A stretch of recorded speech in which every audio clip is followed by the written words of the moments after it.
Lydia Bennett pulled her old Toyota hatchback into a parking spot a block away from Vanderholt Jewelers. At 42, she didn't look like someone who'd once run a company worth $3.5 billion.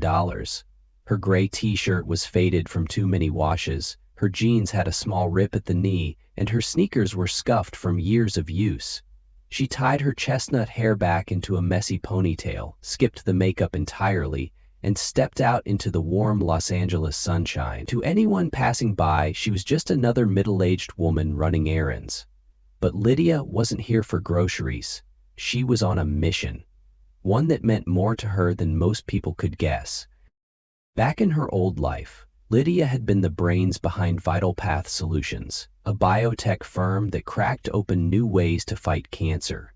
She'd sold it 3 years ago, walking away with a fortune that still felt unreal to her. Most of that money sat untouched. She didn't care for yachts or designer bags. She lived in a modest bungalow in Pasadena, grew her own vegetables, and drove that same beat-up Toyota she'd had since grad school. Her friends teased her about it, but Lydia liked things simple. Flashy just wasn't her style.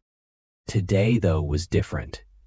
She was headed to Vanderholt Jewelers, a place so fancy it felt like stepping into another world. The shop sat on a glitzy stretch of Rodeo Drive, its windows gleaming with diamonds and emeralds that cost more than most people's houses. It was the kind of spot where Hollywood stars dropped millions on a whim, where every piece screamed wealth and status. Lydia wasn't here for herself. She wanted something special for her little sister, Mara, who was turning 35 next month. Mara had always loved jewelry, used to stare at magazine ads as a kid, dreaming of sparkling things she'd never owned. Growing up, their family didn't have much. Mara had stuck by Lydia through the lean years, working late nights to help with paperwork when Vital Path was just a crazy idea in a cramped garage. Now, Lydia could finally give her something extraordinary, a thank you wrapped in something beautiful.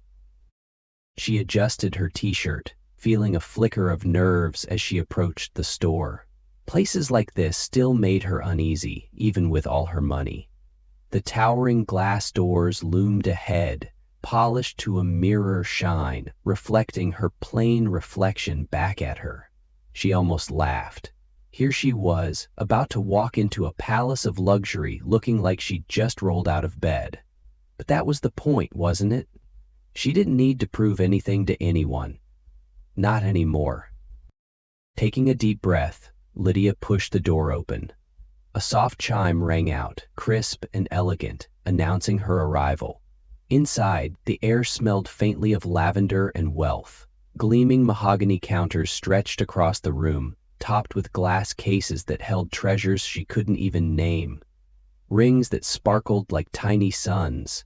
Necklaces dripping with stones she'd only seen in movies. The light was soft, almost reverent, casting a glow over everything.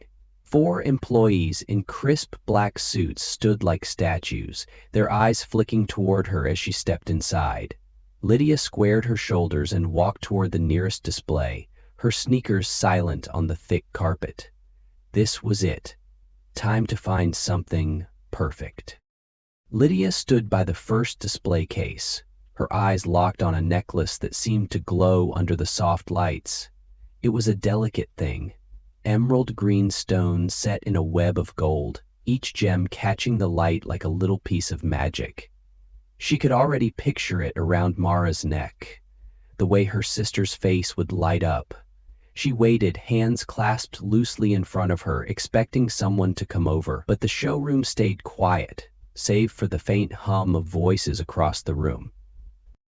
She glanced around. 4 employees in their sharp black suits moved like they were part of some rehearsed dance. The tallest one, a guy with slicked back hair and a name tag that read Marcus, caught her eye for half a second. His gaze slid over her t-shirt and jeans, and then he turned away, adjusting his tie as if she wasn't even there. Lydia's lips twitched. She'd seen that look before. People sizing her up and deciding she didn't belong. It didn't sting anymore. Just amused her in a quiet sort of way. Marcus crossed the room toward a couple who'd just walked in, A woman in a sleek red dress dripping with gold chains, arm linked with a man in a tailored suit. "Mrs. Holloway, so wonderful to see you again," Marcus said, his voice smooth as silk, loud enough to carry. "Is this for the gala next week? We just got in, something I think you'll adore." The woman laughed, tossing her head, and Marcus beamed like he'd won a prize. Lydia watched the whole thing, her hands still clasped, waiting her turn. She shifted to another case, this one with earrings that sparkled like stars. Still nothing. Behind a main counter, an older man in a pinstripe suit, Mr. Theodore Langston according to his name tag, watched the room like a hawk. His eyes landed on her, narrowed slightly, then flicked away. He leaned toward Marcus as he passed by, muttering something under his breath. Lydia caught the words, "just browsing and not worth the time." She kept her face neutral, but her fingers tightened a little. She wasn't surprised, not really. She'd walked into enough boardrooms in her old life to know how people judged what they couldn't understand. A younger employee, a woman with a bright smile and a tag that said Sophie, hovered near a display of bracelets. She glanced at Lydia, then at Marcus, who was still fawning over the couple. "Who's that in the gray shirt?" Sophie whispered, tilting her head. Marcus smirked, barely looking up. "Probably lost on her way to the thrift store. Don't bother." Sophie giggled, covering her mouth, and Lydia pretended not to hear. She moved back to the emerald necklace, tracing its shape with her eyes. It was perfect. Elegant, but bold. Just like Mara. 10 minutes passed, then 15. The couple with Marcus laughed louder, the woman holding up a diamond ring to the light while he practically bowed at her feet. Another employee, a girl with a ponytail and a tag reading Isabel, started toward Lydia, her step hesitant but friendly. Lydia straightened, hopeful for a second, but before Isabel could reach her, Mr. Langston intercepted, his voice low and sharp. "Isabel, leave her. Mrs. Carver's coming in at noon. Focus on prepping the sapphire collection." Isabel faltered, throwing Lydia an apologetic look before turning away. Lydia exhaled through her nose, a tiny puff of frustration. She'd dealt with worse.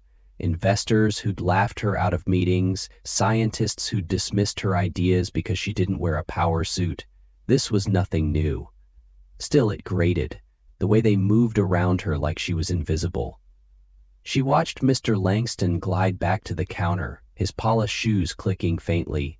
He murmured to Marcus again, something about keeping an eye on her, and these types sometimes lift things. Lydia's cheeks warmed, but she kept her cool. She wasn't here to make a scene. Not yet. The necklace gleamed at her from the case, practically begging to be touched. She'd been patient long enough.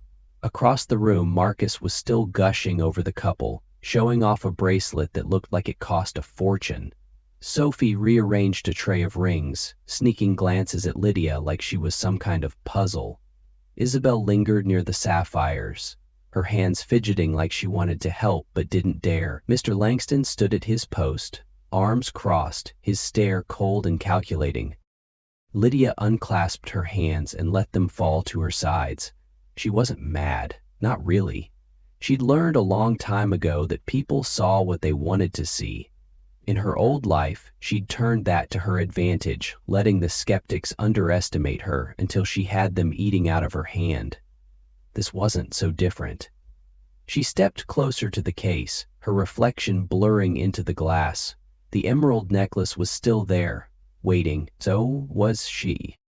Lydia had been in the store for nearly 20 minutes now, her sneakers rooted to the carpet as she stood by the emerald necklace. She'd given them plenty of time, more than most people would have bothered with. Her patience was a steel thread, forged from years of proving herself in rooms full of doubters, but it wasn't endless. She cleared her throat just loud enough to cut through the hum of the showroom, and turned toward Marcus, who was passing by with a velvet tray for his fancy couple. "Excuse me," she said, her voice calm but firm like she was calling a meeting to order. "I'd like some help, please." Marcus froze mid-step, his polished smile flickering. He glanced at her, eyes skimming her t-shirt and jeans again, and then he nodded like it was a chore he'd rather skip. "Of course, 1 second," he said, his tone flat, and kept walking. Lydia watched him set the tray down for the couple, leaning in to murmur something that made the woman laugh. He didn't come back. She wasn't surprised, but the thread of patience in her chest pulled a little tighter. She shifted her weight, crossing her arms, and let her gaze settle on the necklace again. It was stunning. Those emeralds practically pulsed with life, set against gold that twisted like vines. Mara would lose her mind over it. Lydia just needed someone to unlock the damn case. She looked around. Sophie was fussing with the display, pretending not to notice her. Mr. Langston stood like a sentinel behind the counter, his fingers tapping a slow rhythm on the wood. Isabel, the young one who had almost helped earlier, was sorting sapphire rings, her shoulders stiff like she could feel Lydia's eyes on her. Enough was enough. Lydia stepped away from the case and walked toward Marcus, who was now holding up a diamond choker for the woman in red. "Excuse me," she said again, louder this time, planting herself in his line of sight. "I've been waiting a while. I'd like to see that emerald necklace, the one in the case over there." Marcus turned, his smile tightening into something that didn't reach his eyes. "Right, the emerald piece," he said, like he was humoring her. He set the choker down and sauntered over, hands in his pockets. "That's a high-end item, you know. Maybe you'd like something from our starter collection first? We've got some great pieces over here, really affordable." His voice dripped with condescension, the kind of tone you'd use on a kid asking for a toy they couldn't have. Lydia tilted her head, meeting his gaze. "I'm not interested in the starter collection," she said evenly. "I want to see the emerald necklace. Can you get it for me?" Marcus blinked, thrown off for a second, then recovered with a thin laugh. Sure. It's just, we've got a lot of appointments today, you know. That piece is reserved for serious buyers. Let me show you something else first, and we'll circle back." He started toward a different case, waving her along like she was a stray dog he could herd. "I don't need to circle back," Lydia said, staying put. "I'm here for that necklace. Now please." He stopped, his jaw tightening. Before he could argue, Isabel appeared at the edge of the scene, clutching a ring box like a lifeline. She glanced at Marcus, then at Lydia, and took a small step forward. "I can help," she said, her voice soft but steady. "I'll grab the keys." Marcus shot her a look. Sharp warning, but Isabel didn't back down. She darted behind the counter, fumbling with a drawer, and pulled out a small ring of keys. Lydia gave her a nod, the tiniest flicker of a smile. Finally, someone with a pulse. Isabel hurried over to the case, her hands trembling just a little as she unlocked it. The emerald necklace gleamed even brighter up close, the gold warm against the velvet lining. "This is one of our best pieces," Isabel said, her enthusiasm breaking through her nerves. "The emeralds are from Colombia. Top quality, and the setting's handcrafted. It's got this amazing depth, don't you think?" Lydia leaned in, studying it. "It's gorgeous," she said, her voice softening. "Exactly what I had in mind." Before Isabel could say more, Mr. Langston materialized beside them, his shadow falling over the case. "Isabel," he said, his tone clipped, "what are you doing? That's a premium piece." He didn't even look at Lydia, just stared at the necklace like she might smudge it with her presence. "She asked to see it," Isabel replied, straightening up. "I'm just showing her." Mr. Langston's eyes flicked to Lydia at last, cold and assessing. "I see," he said, folding his arms. "Isabel, why don't you check on the sapphire prep? I'll handle this." He waved her off, and Isabel hesitated, throwing Lydia another quick, sorry glance before retreating. Lydia didn't flinch. She'd faced down worse than this guy. Venture capitalists who'd sneered at her prototypes. Board members who'd tried to push her out. She met his stare, calm as ever. "I'd like to keep looking at this," she said. And I'm interested in your higher-end collections too. What's it called? Elysian gems? Mr. Langston's eyebrows shot up just for a second before he smoothed his expression. The Elysian gems, he repeated, like he was testing her. Those start at $500,000 each. He paused, letting that sink in, clearly expecting her to back off.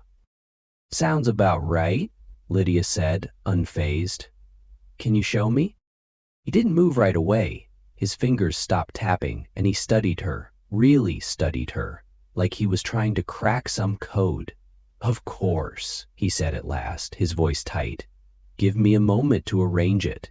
He turned, muttering something under his breath as he walked off, probably to call someone higher up. Lydia didn't care. She glanced back at the necklace, then at Isabel, who was watching from across the room with wide, curious eyes. Marcus lingered nearby, arms crossed, his smirk gone. Sophie had stopped fussing with her display, her head tilted like she was starting to wonder. The air in the showroom felt heavier now, like something was shifting.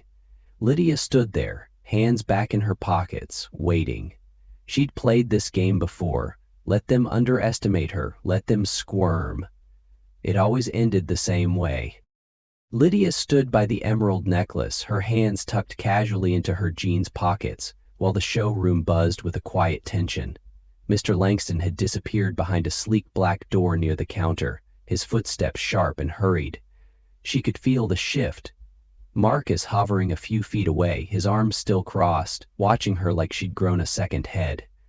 Sophie lingered by her display, sneaking glances over her shoulder. Even Isabel, stuck sorting sapphires across the room, kept stealing looks, her hands pausing mid-task. Lydia didn't mind. She'd spent years letting people underestimate her. It always made the payoff sweeter. The black Bradford door swung open, and Mr. Langston stepped out, his face tighter than before. Behind him came a woman, tall, silver-haired, and sharp as a blade. She wore a tailored navy blazer that screamed money, her heels clicking with authority on the polished floor. Lydia recognized her instantly. Evelyn Vanderholt, the woman who'd built this place into a legend. She'd seen her once, years back, at a tech conference in San Francisco. Evelyn had been in the audience, scribbling notes while Lydia pitched her cancer research breakthroughs. Funny how life looped around like that. Mr. Langston cleared his throat, his voice a little too loud. Mrs. Vanderholt, this is the customer I mentioned. She's asking about the Elysian gems. He shot Lydia a quick, skeptical glance like he still couldn't believe she'd meant it. Evelyn's eyes locked onto Lydia, scanning her from head to toe. Gray t-shirt, ripped jeans, scuffed sneakers. For a moment, her expression stayed cool, unreadable. Then something flickered in her gaze, a spark of recognition. She tilted her head, just slightly. You're not what I expected, she said, her voice low and smooth, like velvet with an edge. But I know you, don't I? Lydia smiled, small and easy. Maybe. I'm Lydia Bennett. Used to run Vital Path Solutions.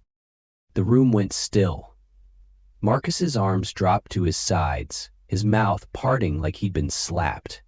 Sophie's head whipped around, a ring slipping from her fingers to clatter on the counter. Isabel froze, wide-eyed, clutching a sapphire bracelet. Mr. Langston's face drained of color, his lips pressing into a thin, pale line. Evelyn, though, didn't flinch.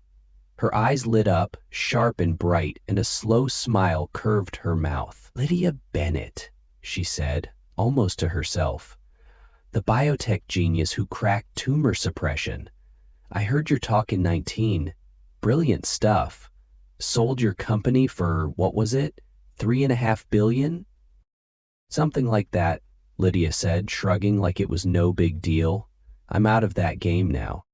Evelyn laughed, a short, rich sound. Out of the game, but not out of money, I take it. Gerald here said you're interested in the Elysian gems. Serious business. Serious gift, Lydia corrected. It's for my sister's birthday. That emerald necklace, too, and maybe a watch for her husband. I'd like to see what you've got. Mr. Langston coughed, stepping forward like he could claw back some control. Mrs. Vanderholt, I wasn't sure. We didn't realize. He stopped, floundering as Evelyn waved him off. Relax, Gerald, she said, her tone dry. You didn't realize because you didn't ask.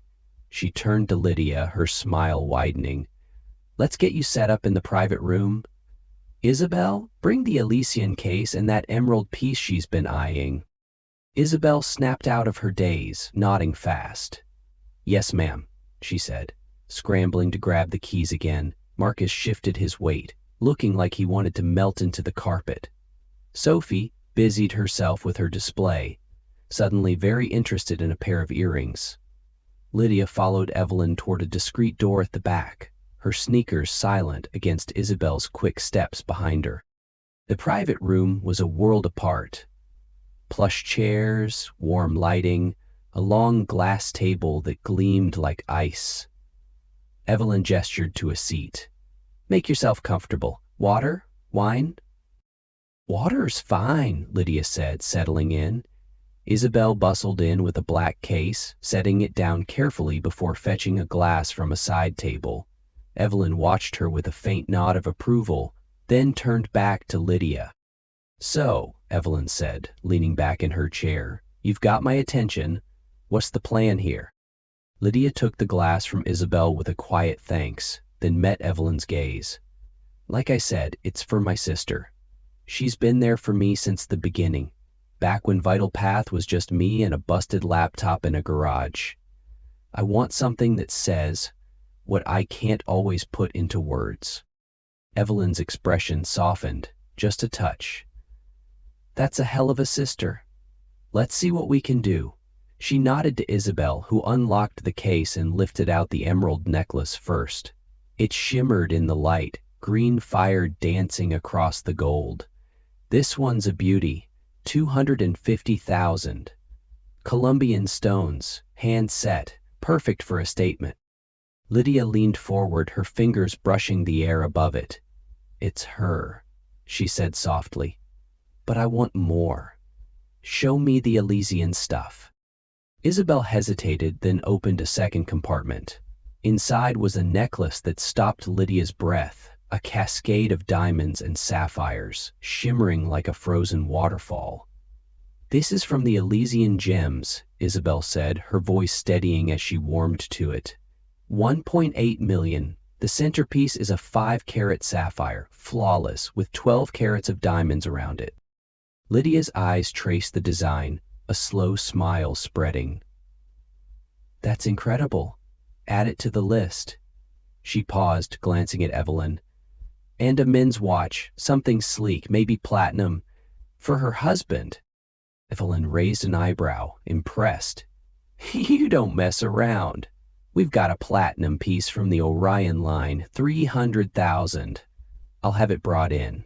She nodded to Isabel, who hurried out again. Mr. Langston hovered in the doorway, his hands clasped tight. Mrs. Vanderholt, should I? Stay out there, Gerald. Evelyn cut in, not looking at him. We're fine. He slunk back, the door easing shut behind him. Lydia took a sip of water, then set the glass down. One more thing, she said, pulling her phone from her pocket. I need to make a call. She dialed, her voice casual. Nathan? It's Lydia. I'm at Vanderholt Jewelers on Rodeo. Can you bring the case? Yeah, the cash one. 20 minutes, thanks. Evelyn's brows shot up. Cash? Easier this way, Lydia said, leaning back. Keeps things interesting. 15 minutes later, the front door chimed again. A man in a crisp gray suit strode in. Tall, broad-shouldered, carrying a sleek metal suitcase. Nathan, her assistant from the Vital Path days, didn't blink at the stares from Marcus and Sophie as he crossed the showroom. He spotted Lydia through the open door of the private room and headed straight for her, setting the case on the table with a soft thud. Everything you asked for, Nathan said, popping the locks. Inside were neat stacks of bills, crisp, green, and very real. Evelyn laughed, a full, delighted sound. "Well, damn, you're full of surprises." Lydia grinned. "Just a little. I try." She nodded to the necklace, the Elysian piece, and the watch Isabel had brought in, a platinum beauty with an understated shine. "Wrap those up. I'll take them all." Mr. Langston peeked in again, his eyes bulging at the cash. Marcus and Sophie clustered near the counter, whispering furiously. Isabel stood by the case, her hands clasped, a mix of awe and disbelief on her face. The total ticked past 2.5 million, and Lydia didn't bat an eye. She'd walked in looking like nobody, and now the whole room was spinning around her. The private room at Vanderholt Jewelers felt smaller now, the air thick with the weight of what had just happened. Nathan snapped the suitcase shut, the stacks of cash now replaced by a few stray bills he'd handed over to seal the deal. Isabel stood by the table, carefully sliding the emerald necklace, the Elysian gems piece, and the platinum watch into velvet-lined boxes. Her hands moved with a quiet precision, but her eyes kept darting to Lydia, like she was still piecing together who this woman really was. Evelyn leaned back in her chair, arms crossed, a satisfied smirk playing on her lips. She'd seen a lot in her years running this place, but Lydia Bennet was clearly a new kind of story. Mr. Langston hovered just inside the doorway, his tie slightly askew, his face a mix of panic and forced calm. He stepped forward, hands wringing together like he was trying to squeeze out an excuse. "Ms. Bennet," he started, his voice pitching higher than usual, "I can't tell you how sorry I am for the, misunderstanding earlier. If I'd known who you were, we'd have rolled out the red carpet. Please, let me make it up to you. A discount maybe, 10% off the whole purchase." Lydia looked up from signing a receipt Nathan had slid her way. She set the pen down, slow and deliberate, and met his gaze. "A discount?" she said, her tone even but edged with something that made him flinch. "I don't need a discount, Mr. Langston. I needed someone to treat me like a person when I walked in here. That didn't happen until Isabel stepped up."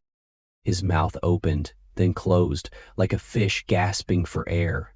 He glanced at Evelyn, hoping for a lifeline, but she just raised an eyebrow and stayed silent. Lydia pushed the receipt across the table to Nathan, who tucked it into his jacket without a word. "Speaking of Isabel," she went on, turning to the young woman still holding the boxes, "you've been fantastic. Knowledgeable, patient, and, honestly, the only one here who didn't act like I was wasting space. I'd like her to get the full commission on this sale, all 2.5 million of it." Isabel's hands froze, the watch box nearly slipping. "Me," she said, her voice a whisper. "But You earned it," Lydia cut in, firm but warm. "You saw me when no one else did. That's worth more than you know." Evelyn nodded, a flicker of pride in her eyes. "Done," she said, before Mr. Langston could sputter a protest. "Isabel's commission is set. Gerald, make sure it's processed by end of day." "Yes, ma'am," he mumbled, his shoulders slumping as he backed out of the room. The door clicked shut behind him, and for a moment it was just the four of them: Lydia, Nathan, Isabel, and Evelyn. The tension eased, replaced by a quiet hum of something like respect. Lydia stood, smoothing her t-shirt like it was a habit. "Thanks for everything," she said to Evelyn. "These are perfect for my sister. She's going to flip." "She's lucky to have you," Evelyn replied, standing too. "And I'm glad you came in. Keeps us on our toes." Lydia chuckled, picking up the sleek bags Isabel had packed. "See you around," she said, and with Nathan trailing behind, she walked out of the private room. The showroom was a different place now. Marcus and Sophie stood stiffly at their posts, avoiding her eyes as she passed. Mr. Langston lingered by the counter, his hands clasped so tight his knuckles were white. She didn't spare him a glance. A week later, Lydia was back. The chime rang out as she pushed through the glass doors, her same gray t-shirt swapped for a faded blue one, jeans still ripped at the knee. Mr. Langston practically tripped over himself to get to her, his smile so wide it looked painful. "Miss Bennet, what a pleasure to see you again. How can we assist you today?" She held up a hand, stopping him mid-gush. "I'm here for Isabel," she said, scanning the room. "Is she around?" Of course," he said, waving frantically at Sophie. "Get Isabel now." Sophie bolted off and Mr. Langston turned back, his voice dropping to a nervous pitch. "Can I offer you anything while you wait? Coffee? Champagne? We've got a new lounge for our premium clients." "I'll wait here," Lydia said, cutting him off. She leaned against a display case, arms crossed, watching him fidget. It was almost funny how fast he'd flipped. Almost. Isabel appeared a minute later, her ponytail bouncing as she hurried over. Her face lit up when she saw Lydia, genuine and unguarded. "Miss Bennet, I didn't expect... You're back?" "Call me Lydia," she said, smiling. "Got a minute to talk?" "Sure," Isabel said, glancing at Mr. Langston, who nodded like his head was on a spring. They stepped to a quiet corner near a case of ruby rings, away from the hovering staff. Lydia reached into her bag and pulled out a slim envelope, handing it over. "What's this?" Isabel asked, turning it in her hands. "Open it," Lydia said, leaning back against the wall. Isabel slid out a letter, her eyes skimming the page. Her breath caught. "A job? At your foundation?" She looked up stunned. "Jewelry acquisitions specialist? What does that even mean?" Lydia grinned. "It means I need someone like you. My foundation raises money for kids with cancer. Grants, treatments, research. We auction off unique jewelry at our galas, and I want someone who knows their stuff to pick the pieces. Someone who's got heart, too. You'd be perfect." Isabel stared at the letter, then at Lydia. "This salary, it's triple what I make here." "Good," Lydia said. "You deserve it. Think it over. My number's in there. Let me know." "I don't know what to say," Isabel stammered, her eyes shining. "Say you'll consider it," Lydia replied, pushing off the wall. "That's enough for now." As she turned to leave, Mr. Langston sidled up, his voice low and shaky. "Miss Bennet, I hope we haven't done anything to, push you to take our staff." Lydia stopped, looking him square in the eye. "You didn't push me, Mr. Langston. You just showed me what matters. Isabel's the reason I spent my money here, not your cases or your name. People make choices about how they treat others. Those choices stick. Remember that." She walked out, the chime ringing behind her, leaving him red-faced and silent. 2 weeks after Lydia's last visit, the story of the woman in the faded blue t-shirt had already spread through Vanderholt Jewelers like wildfire. New hires heard it on their first day, how a billionaire walked in looking like she just mowed the lawn, dropped millions, and turned the place upside down. Mr. Langston had rolled out new training, hammering home the lesson. Judge someone by their clothes, and you might miss the sale of a lifetime. Isabel took Lydia's offer, stepping into her new role at the foundation with a quiet thrill she couldn't shake. The showroom felt different now, a little humbler, a little wiser. Lydia didn't stop there, though. A month later, Mara's birthday rolled around. She unwrapped the emerald necklace, the Elysian gems piece, and the watch for her husband, her jaw dropping as tears welled up. "Lydia, this is too much," she whispered, clutching the boxes. Lydia just hugged her tight. "You're worth it," she said, "always have been." But the real shock came that night, at a quiet gala in Pasadena. The foundation's guests gasped as the emerald necklace, the Elysian cascade, and the watch hit the auction block. Lydia had donated them all, every glittering piece she'd bought. Bidding soared past $5 million, every dollar funding cancer research for kids who'd never see a place like Vanderholt's. She stood in the back, still in jeans, smiling to herself. The money, the gems, they'd never been for keeping. They were for giving.